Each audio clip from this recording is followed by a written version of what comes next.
কোনো এক সময় একটি সুন্দর সকালে গৃহস্থের একটি মোরগ গাছের ডালে বসে মনের আনন্দে গান করছিল।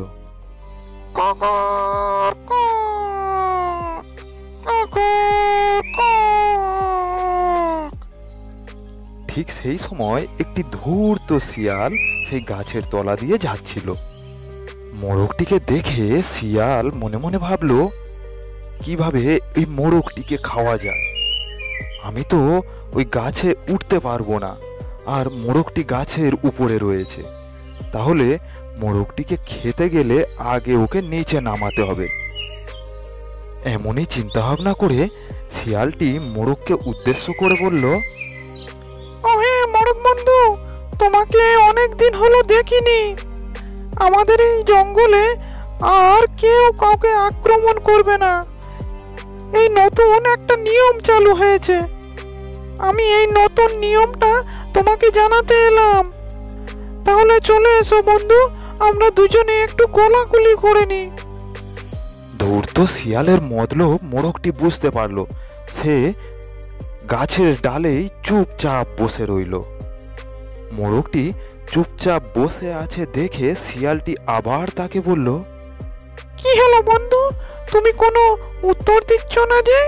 চলে এসো বন্ধু, আর কোনো ভয় নেই। আমরা কেউ কাউকে আর আক্রমণ করব না। চলে এসো নিচে, আমরা একটু কোলাকুলি করে নিই। শিয়ালের এই কথার উত্তরেও মোরগ কিচ্ছু জবাব দিল না।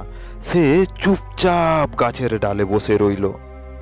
কি হলো বন্ধু, এসো, আমরা একটু কোলাকুলি করে নিই। তুমি নিচে এসো।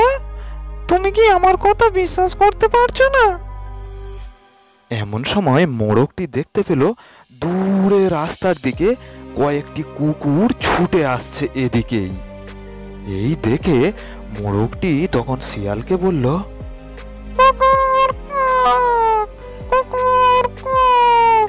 ওহে ধূর্ত শিয়াল পণ্ডিত, আমি গাছের ডালে বসে দেখতে পাচ্ছি দূরে কয়েকটা কুকুর এদিকে ছুটে আসছে।